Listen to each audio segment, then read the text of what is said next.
My son shamed me in front of my friends on my birthday. You're only good for scrubbing toilets. You're a nobody. My name is Alina. I'm 46, and I'm about to share the most painful yet liberating story of my life. It's a tale of humiliation, self-discovery, and ultimately finding strength I never knew I possessed. It all began on March 15th, what should have been my 46th birthday. I had meticulously planned everything. I bought special ingredients for Michael's favorite lasagna, decorated the living room with blue and gold balloons, and even splurged on a bottle of wine that cost nearly half my weekly wages. I wanted it to be perfect, a chance for our family to reconnect. David, my ex-husband, arrived promptly at 7 p.m., bringing with him the polite detachment that now defined our former family life. Michael, our 17-year-old son, trailed behind, glued to his phone as usual. For a moment, as I lit the candles on the cake, I dared to hope that maybe, just maybe, we could pretend to be a normal family, celebrating a birthday. "Mom, can I say something?" Michael finally looked up from his phone. His tone sent a chill down my spine, but I forced a hopeful smile. "Of course, honey. What is it?" David cleared his throat and crossed his arms. "Alina, we need to be honest here. Michael and I had a talk, and well, it's about Sophia. Sophia, David's successful businesswoman girlfriend, whom he'd met 6 months after our divorce. At 34, she seemingly had everything I no longer did: youth, wealth, a brilliant career, and the kind of confidence that only comes when you've never had to clean anyone's bathroom to survive. Michael is 17 now," David continued, "and he needs to think about his future. Sophia offered him an internship at her company, important connections. She can give him opportunities that you can't."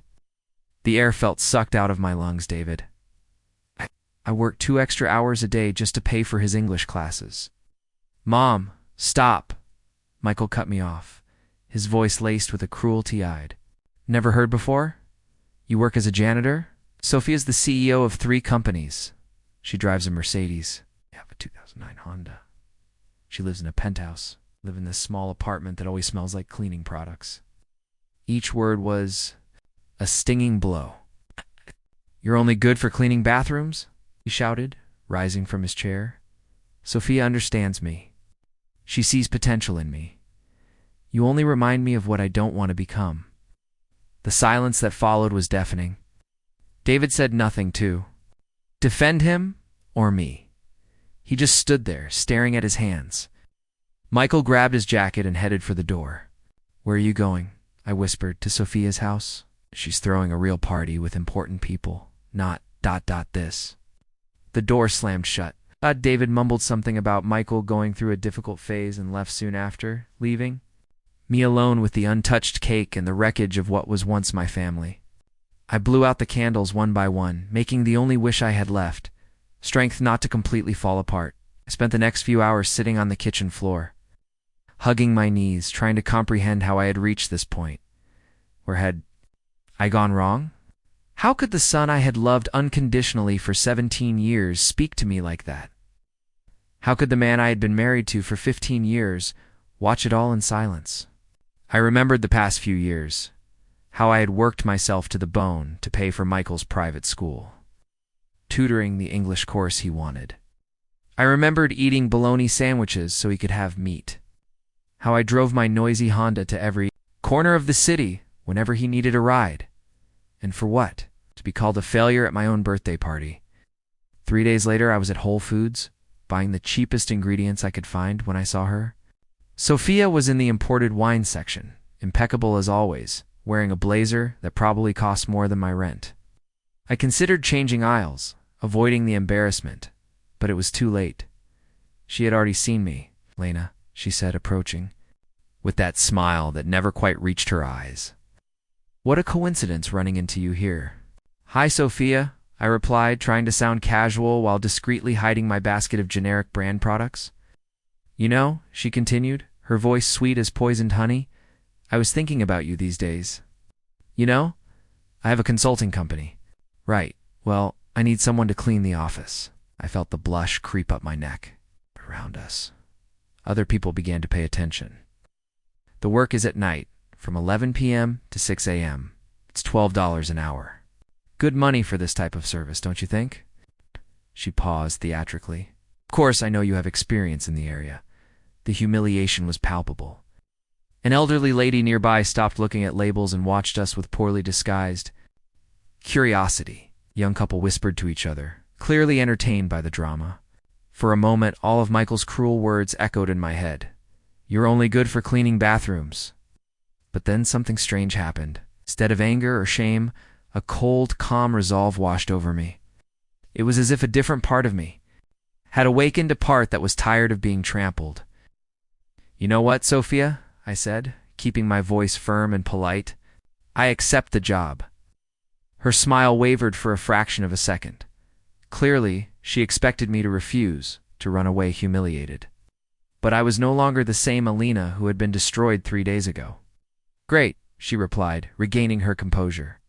You can start Monday. The building is on Peachtree Street, number 1247, 15th floor. Ask for the night supervisor. I'll show you what needs to be done. Perfect, I said. And for the first time in months, my smile was genuine. I'm sure I'll learn a lot working there. Sophia frowned slightly, as if trying to decipher something in my tone, but I was already walking away. As I walked through the supermarket aisles, I felt something I hadn't felt in a long time. Purpose. She thought she was humiliating me, putting me in my place. What she didn't know was that she had just given me access to what I needed most. Sometimes the best revenge is simply accepting what the enemy offers and using it against them.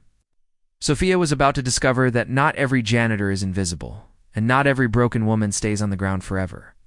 There was something in her eyes when she offered that job, a calculated malice that told me there was more behind the offer than simple cruelty.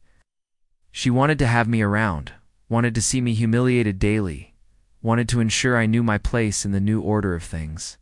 Well, she was going to get exactly what she wanted, and much more than she imagined. The following Monday at 10:45 p.m., I was in front of the building on Peachtree Street, wearing my most presentable janitor uniform and carrying my old leather bag that my mother had given me years ago. The building was imposing, all glass and steel. The kind of place where important people make important decisions, or at least pretend to. Jerry, the night supervisor, was a man of about 60 with kind eyes and a tired smile. You must be Alina, he said, greeting me in the reception area. Mrs. Montenegro left specific instructions about your work. Montenegro. Didn't even know that was her last name. She said you'll mainly take care of the 15th floor. That's where her company's executive offices are. It's very important, you know, lots of confidential paperwork there. As we went up in the elevator, Jerry explained the basic rules. Always wear gloves, never touch documents on desks, vacuum after cleaning surfaces, and most importantly, always lock everything when finished. Mrs. Montenegro is very strict about security, he said, handing me a set of keys. These are yours. She insists that each employee has individual access for accountability. The 15th floor was elegantly cold and intimidating. Offices with glass, walls, modern furniture, plants that probably cost more than my monthly salary, and silence. That kind of silence that only exists in places where secrets are kept. Started with Sophia's office. It was exactly as I imagined. An imposing mahogany desk, framed diplomas on the wall, a photo of her shaking hands with some local politician. But it was when I started cleaning around the desk that I noticed something interesting. There were papers scattered around as if she had left in a hurry. Contrary to Jerry's rules, she had left everything totally accessible. 2 open folders showed financial reports. I'm not an accountant, but I know how to read basic numbers. And those numbers didn't make sense. Montenegro Consulting showed profits of $2 million in 2023, but right below, there was another report from the same company showing losses of $1.8 million, 2 completely different versions of the same reality. My heart started racing. I took out my phone and carefully photographed the documents. I didn't know exactly what I was seeing, but I knew it wasn't normal for a company to have 2 such different accounting records. In the following weeks, I developed a routine. I always arrived 15 minutes early, left 15 minutes late. Officially, I was being extra dedicated to work. In reality, I was using this extra time to explore. Sophia was even more careless than I had imagined. She left important contracts on the table, emails open on the computer, even passwords written on post-it, notes stuck to the monitor. That's how I discovered the scheme. Sophia wasn't just a successful businesswoman, she was a sophisticated criminal. Her companies were a complex web of money laundering. She received dirty money from construction companies that wanted to bypass public bidding, laundered this money through fake consulting contracts, and returned part of it clean while keeping a generous percentage. I documented everything. I photographed contracts where she offered public management consulting to companies that clearly didn't need this type of service. I found emails where she negotiated bribes for city inspectors in exchange for turning a blind eye to irregular constructions. There was even a notebook where she wrote down amounts in code: Project A to 5OK input, 180,000 output, 70K commission. The most impressive thing was her audacity. In a locked drawer, which she forgot to lock half the time, there was a folder marked Insurance. Inside, I found documents that made my blood freeze. Phantom contractor contracts, fake invoices, even payment receipts for public employees who didn't even exist. It was an empire built on lies and corruption. But there was something more disturbing: photos. Sophia kept photos of social events where she distributed bribes, her at the country club with the city's public works secretary, her at an expensive restaurant with a federal revenue inspector, her at a private party with judges and prosecutors. If it were a trophy, proof of how much power she had accumulated through corruption. In one of these photos, I recognized David in the background, smiling and toasting with a champagne glass. The date showed it was from 2 weeks ago. My ex-husband wasn't just dating a criminal. He was being used as a social facade, validation, that Sophia was a family woman, trustworthy enough to be beside a respectable man. The most ironic thing was that David thought he had won over a successful and independent woman. In reality, he was just another accessory in her scheme, a way to appear more respectable to the important contacts she needed to corrupt. But the most shocking discovery came when I started cleaning other offices in the same building, apparently. Sophia wasn't the only interesting tenant. On the 12th floor, there was an FBI office, and on the 13th, a prosecutor's office specializing in financial crimes. It was on a Thursday, around 3 a.m., that I heard voices coming from the 12th floor. Normally, the building was silent as a tomb at this hour, but there was a light on, and people. Talking, curious, I discreetly went down and noticed that the door was ajar. "Montenegro is smarter than we thought," said a male voice. "She has at least 12 shell companies, all interconnected. It's going to be difficult to trace the money. Can't wait much longer," replied a female voice. "We have information that she's planning to transfer assets to the Caymans. If that happens, we lose everything. We need more evidence, something that sticks in court. What we have so far is circumstantial. And the informant, can he get closer? He's trying, but she's getting more and more paranoid. Changed system passwords 3 times this month. Returned to the 15th floor with my heart racing. It wasn't just a casual discovery. There was a federal investigation underway. Sophia was being hunted by professionals, and I had in the palm of my hand evidence they were probably desperate to find. That night when I got home, I poured everything onto my laptop. I organized the photos by date, created a spreadsheet with the amounts I had found, even made notes explaining the context of each document. It was like putting together a macabre puzzle where each piece revealed another layer of the lie on which Sophia had built her life. The most ironic thing is that she continued to treat me with that condescending disdain whenever we crossed paths. "In the building, how's work going, Alina?" she asked with that fake smile. "I hope you're learning a lot." If she knew I was learning much more than she imagined, maybe she wouldn't smile so much. Meanwhile, I also discovered that her financial situation wasn't as solid as it seemed. Behind the facade of success, Sophia owed almost $3 million in back taxes. There were dozens of labor lawsuits against her companies, employees who didn't receive salaries, exploited contractors, benefits cut without notice. And the most surprising, technically, all her companies were bankrupt. That entire empire was a house of cards sustained by dirty money and lies. But what impressed me most was how she managed to maintain the farce. During the day, she was a successful executive who impressed my ex-husband and my son. At night, when I was there cleaning the traces of her crimes, reality was quite different. She was desperate, racing against time, trying to move money before authorities closed in, and the simple janitor who was only good for cleaning bathrooms, was documenting her every move. Sometimes life has a very peculiar sense of humor. While I collected evidence against Sophia during the nights, my days were filled with a loneliness that seemed to have no end. David and Michael not only continued to ignore me, they had created a new life where I simply didn't exist. I discovered this in the worst possible way, through social media. David had posted Thanksgiving photos where he, Michael, and Sophia appeared smiling around an elegantly set table. The caption said, "Grateful for the new family that life gave me."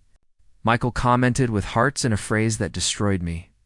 "First Thanksgiving that's really worth celebrating." The table was set with fine china, crystal glasses, and a perfectly golden turkey that probably cost more than my monthly grocery bill. Sophia appeared radiant, wearing an elegant dress, serving wine as if she were the perfect hostess of the perfect family. David looked at her with admiration, and Michael seemed genuinely happy for the first time in years. I tried calling Michael the next day. The phone rang once before going straight to voicemail. I sent a message. "Hi, honey. Just wanted to know how you are. I miss you." 2 blue check marks read and ignored. I tried again at Christmas and New Year's. It's always the same pattern. Viewed, ignored. It was as if I had died, but was still alive to feel the pain of absence. The nights became my refuge and my torture. I worked in the building until 6 a.m., came home and tried to sleep, but sleep wouldn't come. I lay looking at the ceiling, thinking about everything I had lost, about how I had failed as a mother and wife. I started taking melatonin, then stronger medications. Nothing worked. During these months of insomnia, I began to have recurring nightmares. I dreamed I was at a party where everyone pointed and laughed at me, shouting, "She's only good for cleaning bathrooms." I woke up in a panic with my heart racing and sweaty hands. Other times, I dreamed that Michael was a child. Again, calling me mommy with that sweet little voice he had at 5 years old. But when I tried to hug him, he disappeared. The worst moment came when I went to the supermarket and found David with Sophia in the checkout line. What they were buying.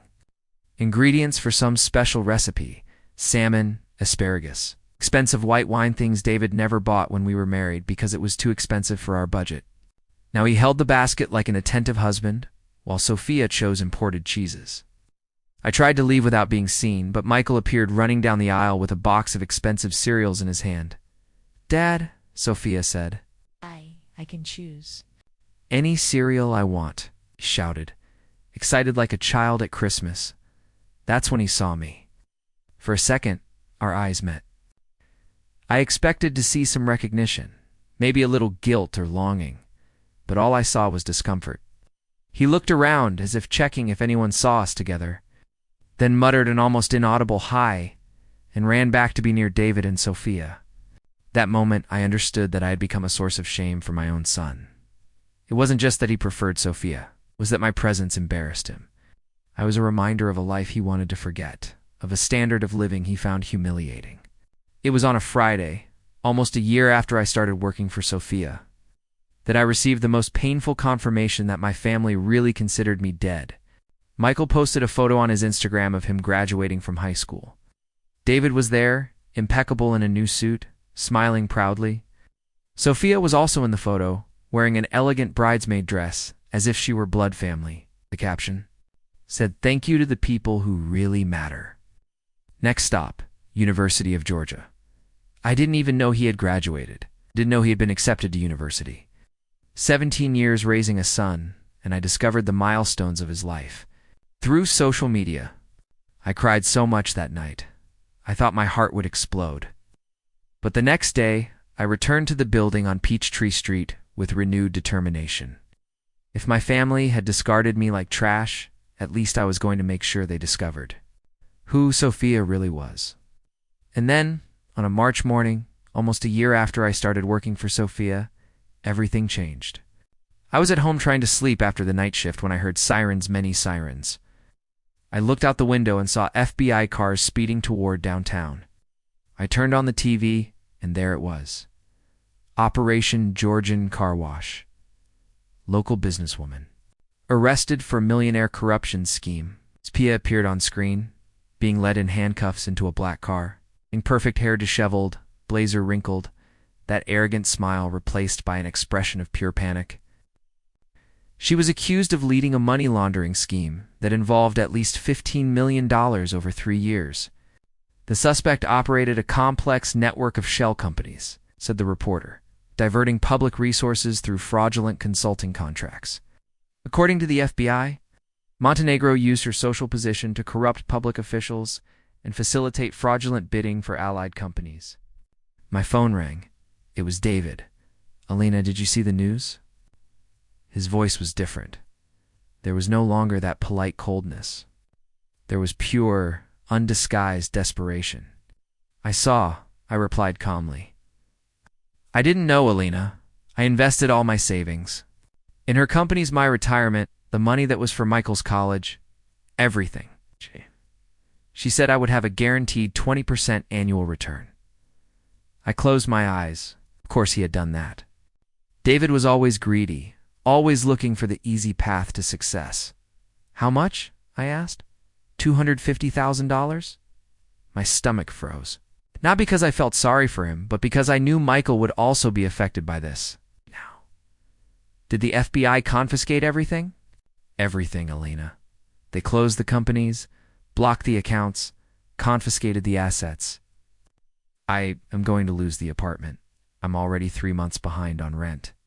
There was a long silence. I could hear David breathing heavily on the other side of the line. Does Michael know? He knows. The whole school knows. They're calling Sophia the criminal stepmother. He's being humiliated every day. A part of me, a small and vindictive part, felt a dark satisfaction. They had humiliated me, discarded me, treated me like trash. Now they were reaping the consequences of their choices. But the bigger part of me, the part that was still a mother, worried about Michael. How is he dealing with this? Badly, very badly. He... ... He doesn't even want to leave the house. Says everyone at school is mocking him. And the worst thing is, he lost his scholarship to university. Sophia had promised to pay. But now, the irony was almost poetic. Michael had rejected me because I was just a janitor and had chosen the successful businesswoman. Now he discovered that the successful businesswoman was a criminal. And the failed janitor was the only person in the family who had her finances in order. I hung up the phone and stood looking at the TV screen where they showed images of Sophia's office being sealed by federal police. It's the same office I had cleaned for months, where I had discovered secret after secret. That afternoon, David called again. Alina, I know we have no right to ask for anything, but could you maybe lend some money? Just until I get reorganized. Lend, I repeated. It's temporary. I'll pay it back as soon as I get a better job. Michael, he needs therapy. All this is affecting him a lot. I remained silent, processing the irony of the situation. The man who had humiliated me, who had let our son call me useless, was now begging for help from the failed janitor. David, I said finally. I'll think about it, but I already knew what my answer would be. That night, when I arrived at the building to work, I found Jerry packing his things. It's over, Alina, he said with a sad smile. With Montenegro's arrest, the contract was canceled. It's the last day. I looked at the elevator that took me to the 15th floor, where I had spent so many nights discovering the truth. In a way, it was appropriate that it ended like this. My mission was complete. Even though I never sent the evidence to the FBI, they had discovered everything on their own, or perhaps through other sources. But I had something they didn't have. The satisfaction of knowing I had seen the fall up close, that I had been invisible, enough to witness every lie, every crime, every moment of Sophia's desperation before she was finally captured. Sometimes the best revenge is simply being patient and letting criminals destroy themselves. 2 weeks after Sophia's arrest, I was at the supermarket shopping when I heard my name being shouted. It was Michael walking toward me with his face red with anger. My heart filled with hope for a second. Maybe he finally wanted to talk. Maybe he needed his mother. You, he shouted. loud enough for half the supermarket to look. "This is all your fault, Michael." I, double quotes. "No, you ruined my life." There were tears of anger in his eyes. "If you weren't a failure, if you weren't just a pathetic janitor, Sophia would never have done what she did." The people around us stopped pretending they weren't listening. An elderly lady looked at me with pity. A young couple whispered to each other. I felt small, but this time it wasn't because of the humiliation they were causing me. It was because of the pain of seeing my son so lost. Michael Sophia made choices. She only did that because she wanted to give me a better future, because she knew I deserved more than this. He gestured toward me as if I were something disgusting. "If it weren't for you, if she didn't have to get me out of this mediocre life, she wouldn't have risked so much." His logic was completely distorted, but I could see that he really believed what he was saying. Sophia had become a kind of martyr in his head, a woman who had sacrificed everything to save him from an ordinary life. And now she's gone, he continued, his voice breaking. "The only person who really understood me, who saw potential in me, is gone because of you. You ruined everything." He stomped out, leaving me in the middle of the cereal aisle with all those people looking at me. I paid for my groceries quickly and went home, where I cried until I had no more tears. But they weren't tears of guilt, they were tears of mourning. I was finally mourning the son I thought I had raised, accepting that the young man who blamed me for a criminal's crimes was no longer the child I had loved unconditionally. The worst was yet to come. The next night, David appeared at my door. He hadn't called, hadn't warned. He just appeared with deep, dark circles under his eyes and wrinkled clothes that smelled of alcohol and desperation. "Alina, we need to talk." I let him in, offered coffee. He sat on my old sofa, the same sofa where we once watched movies as a family, and looked at me with an expression I couldn't decipher. There was anger there, but also something more disturbing, a desperate need to find someone to blame who wasn't himself. "Michael talked to me about yesterday," he said, running his hands through his disheveled hair, "about what happened at the supermarket. David, he's suffering. I understand that you don't understand," he cut me off. And there was a cold anger in his voice that scared me. "You don't understand what we lost. What I lost because of your pathetic existence." He got up and started pacing the room like a caged animal. 250,000, Alina. 20 years of work, 20 years saving to have a better life. Now, I'm worse off than when we got married. It's worse than when I was a kid at my parents' house. "David, I'm sorry for what happened, but you know what's most ironic?" he continued, ignoring my words. "If you weren't who you are, if you had at least tried to be someone in life, Sophia would never have had this need to show us how to really live." I blinked, not believing what I was hearing. "Are you blaming me for her crimes?" "I'm saying that if you were a real wife, a real mother, someone Michael could be proud of, Sophia wouldn't have felt. She needed to compensate for your deficiencies." His voice went up an octave. "She saw how our son was humiliated for having a janitor mother, how he suffered for not being able to bring friends home because you always smelled like disinfectant." The absurdity of the accusation left me speechless for a moment, but then something inside me broke, or maybe it was fixed.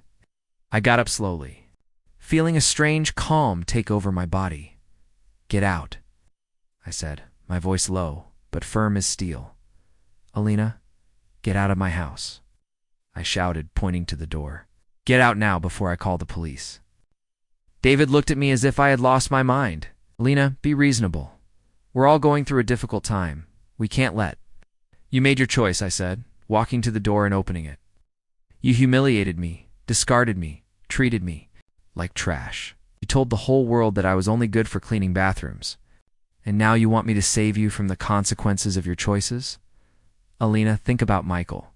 He's your son.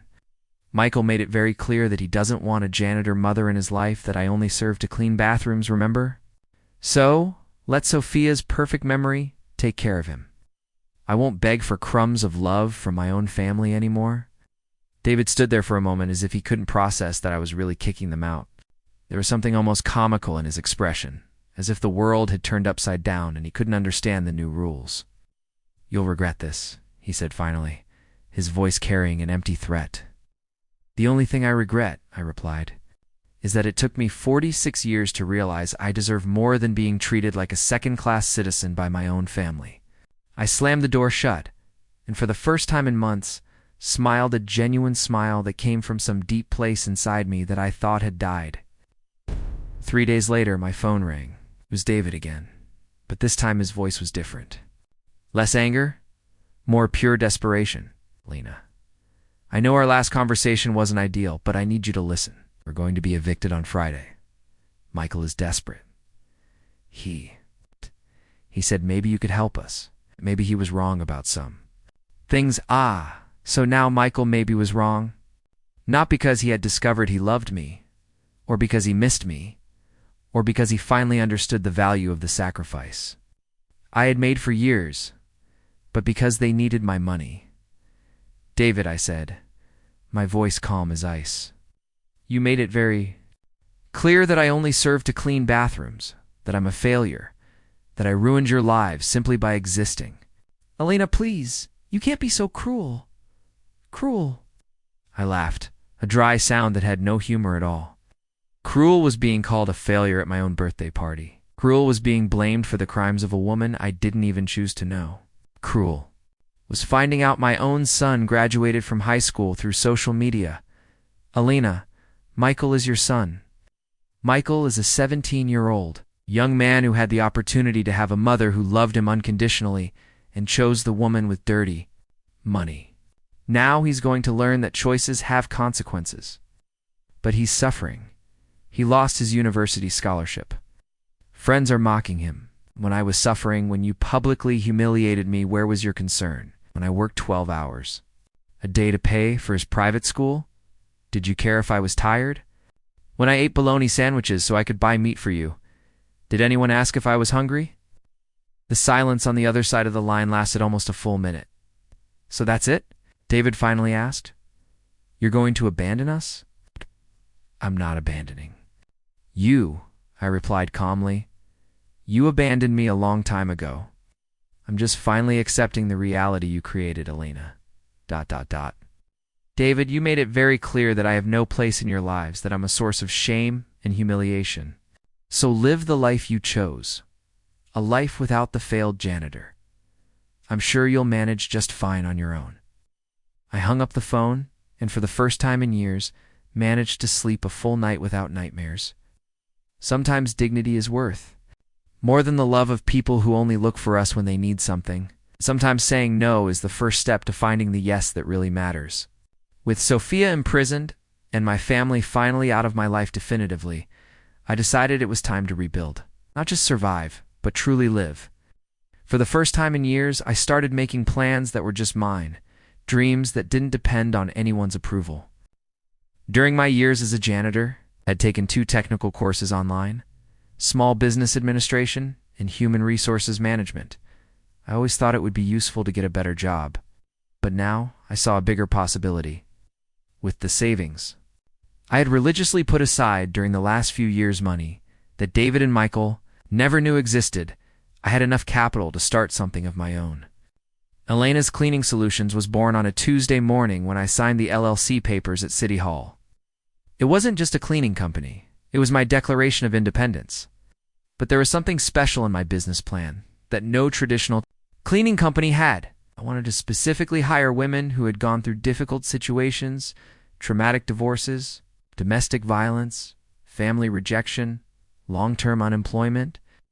The first employee I hired was Carmen, a 38-year-old woman who had lost everything when she discovered her husband was cheating on her with her best friend. 20 years of marriage thrown in the trash, she told me during the interview, trying not to cry. He kept the house, the friends, even the dog. Said I never knew how to do anything but be a housewife. The second was Janet, 52 years old, who had been fired after 20 years at the same company when they restructured and hired younger people for lower salaries. They said I didn't adapt to new technologies, she told me with bitterness in her voice. But the truth is, it was too expensive to keep someone with my salary level. The third was Maria, 29 years old, had fled an abusive relationship with 2 small children, and had no work references. Because her ex-husband forbade her to work. He said I was too stupid to work, she whispered during our conversation, that no employer would want me. Each of them had a story of strength disguised as fragility, and each of them understood the value of a second chance. We started small, with residential contracts and some small offices downtown. But our company's differential wasn't just the quality of service, it was discretion and observation. When you're invisible long enough, you learn to see things other people don't. And in our line of work, this became our greatest asset. It was during a cleaning contract at a law firm that Carmen discovered that one of the partners was embezzling money from clients' pension funds. She showed me the papers she had found accidentally scattered on the table. Alina, look at these numbers. They don't match what's in the official report. Janet, cleaning an accountant's office, noticed irregularities in the books of a small construction company that hadn't paid taxes for 3 years. There are 2 accounting records here, she told me, worried. One showing profit, another hiding the real debts. In all cases, we passed the information anonymously to the competent authorities. We weren't looking for trouble. It just appeared in front of us. And when you've already been trampled by life, it's hard to watch other people being deceived without doing anything. In 6 months, Elena's Cleaning Solutions had 15 employees and a waiting list of clients. Not because we were the best janitors in the city, although we were very good, but because our reputation for integrity had spread. Honest businessmen hired us knowing their secrets were safe with us, and dishonest businessmen ... Well, they learned to behave better when they knew we were around. It was in one of these business expansions that I met Robert. He owned a small landscaping company and had hired our services to clean his offices twice a week. Like other clients, Robert always greeted the employees by name, asked about their families, left fresh water and coffee for us. It's not common to find an employer who treats people like this. I commented to him one day while Janet cleaned the bathroom and Carmen organized the meeting room. My mother was a janitor for 20 years, he replied, looking out the window where his employees were planting flowers in a client's garden. She always said, you know a person's true character by how they treat those who are serving. Robert was 48 years old, divorced for 5 years, and had a 22-year-old daughter studying veterinary medicine at the University of Georgia. He was kind in a way that made me remember how I used to dream relationships should be, without games, without manipulation, just 2 people who genuinely respected each other. We started having coffee after the girls finished cleaning. Simple. Conversations about work, about plants. He tried to teach me about gardening, about books. We discovered we both liked biographies. He never asked about my past invasively, never made condescending comments about my work. You have something different, he told me one afternoon while we watered the office plants together. You seem like a person who went through a lot but didn't let it destroy you. And how do you know it didn't destroy me? I asked, curious. Because you hire broken women and teach them to fly again? Oh, destroyed. People don't do that. It was the first time in years that someone saw strength in me instead of weakness. After 8 months of dating, if I could call our coffees and simple dinners, dating Robert asked me to move in with him. He had a small but cozy house with a garden in the back where he grew organic vegetables and a yard where his daughter had planted a tree when she was a child. You don't have to move if you don't want to, he said, nervous like a teenager. But I thought maybe you'd like to wake up every morning seeing something beautiful instead of apartment buildings. The house had a view of a small lake. For the first time in my life, I would wake up every morning looking at moving water, at flying birds, at the possibility of peace. I moved on a Friday in September. Carmen, Janet, and Maria came to help me. We ended up having a small housewarming. Party in the backyard. Robert barbecued. The girls brought salads. And for the first time in years, I felt part of a real family, a family I had chosen, not one that had tolerated me. But the scars of a lifetime don't disappear easily. Even living in a beautiful house, even having a prosperous business, even having found a man who treated me as if I was worth something. There were still nights when I woke up in a panic, dreaming that Michael was rejecting me again, that David was calling me a failure, that Sophia was laughing at my naivety. "It will pass," Robert told me, hugging me when I woke up sweaty and trembling. "Not immediately, but it will pass." Years later, I discovered he was partially right. The wounds healed, but the scars remained. And maybe it was better that way. They reminded me never to accept being treated as less than I deserved again. Michael looked for me sporadically after he moved to university, always when he needed money. Medical emergencies, expensive books, car repairs, lent small amounts but kept an emotional distance. I had learned the difference between love and need, between longing and convenience. "How can you be so cold with him?" Robert asked once, after I hung up from another loan request from Michael. "I'm not cold," I replied. "I'm careful." He had 17 years to learn to love me unconditionally. Now he has the rest of his life to discover if he wants a real relationship with me or just a bank account with feelings. My new partner was understanding, but I knew he couldn't completely fill the void left by the family that rejected me. Well, it wasn't his job. Some wounds we carry alone, and that's okay. The most painful discovery came 3 years later. Morning, while I was having coffee and checking social media before going to work, a notification on Instagram caught my attention. Michael had tagged a location at a church in Athens, Georgia. I clicked on the photo and my heart stopped.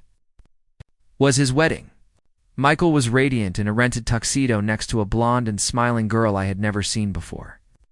David was there, impeccable in a dark suit, proud as I had always dreamed he would be at our son's wedding. There were groomsmen, bridesmaids, elegant guests, expensive flowers, everything a mother dreams of seeing at her son's wedding.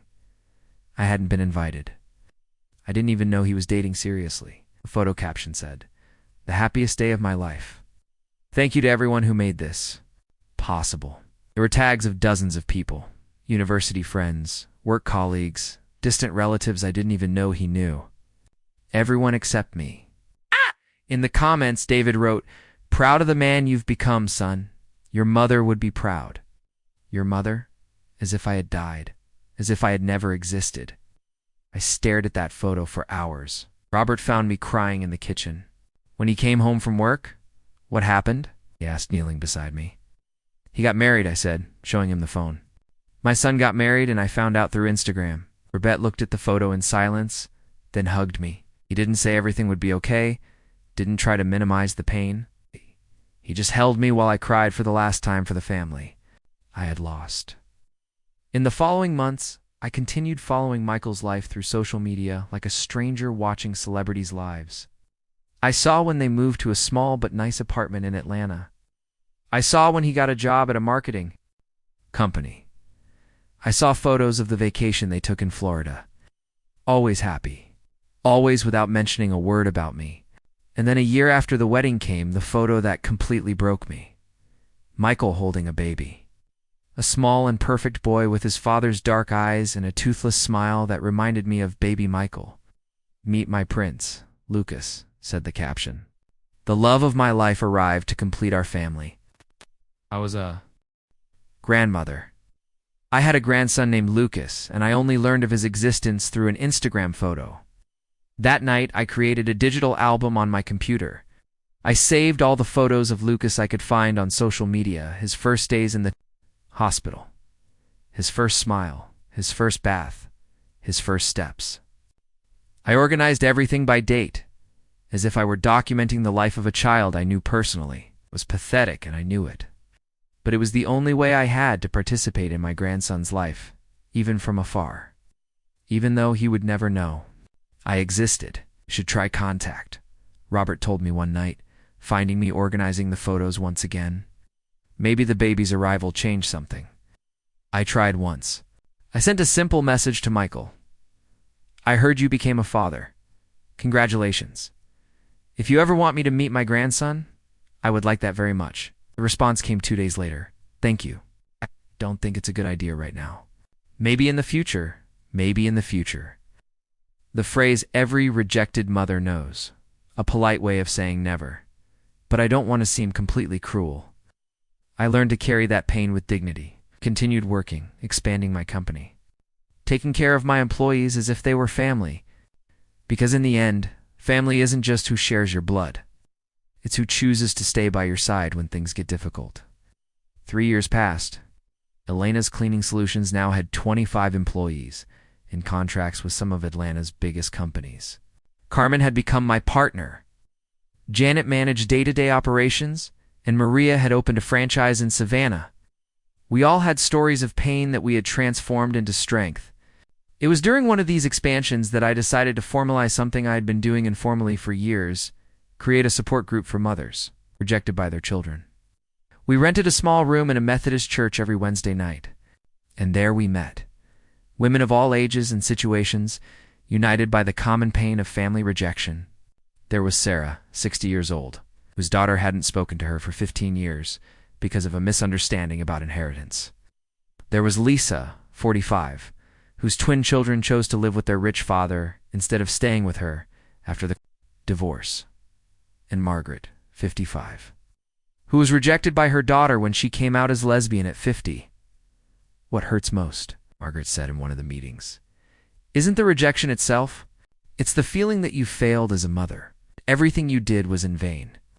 "But it wasn't in vain," I replied, looking at all those brave women loved. "We gave everything we had. If they can't see value in that, the problem isn't ours."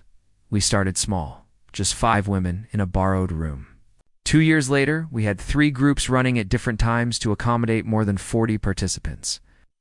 We created a Facebook page, a WhatsApp group, even a website with resources and articles about dealing with family rejection. We weren't professional therapists, but we were something equally valuable: women who understood each other's pain, because we had gone through the same experience.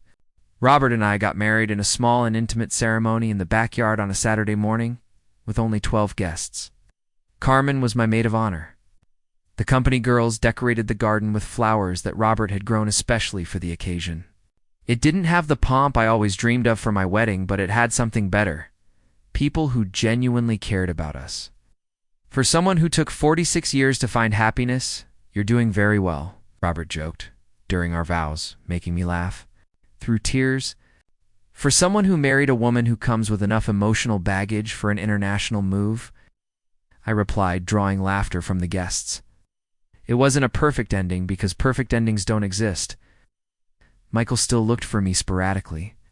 When he needed money, David had completely disappeared from my life, and I still had occasional nightmares about that birthday night that changed everything. Lucas grew up in Instagram photos, first day of school, his first baseball game, and I continued being a silent observer of his life. But I learned that happiness doesn't mean absence of pain. It means finding purpose, despite the pain.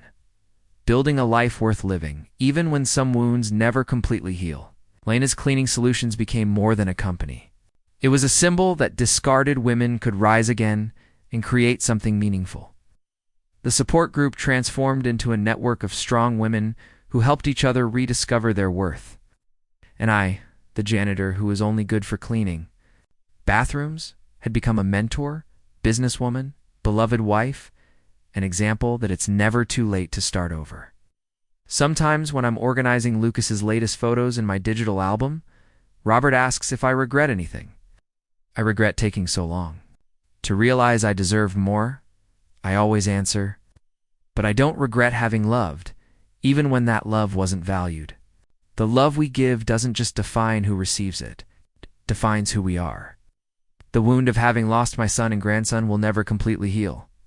But around that wound, I built a life full of purpose, true love, and brave women who, like me, learned that strength doesn't mean not falling. It means getting up every time you fall and deciding it's worth trying again. And in the end, maybe that's the best revenge of all. Not just surviving rejection, but thriving despite it.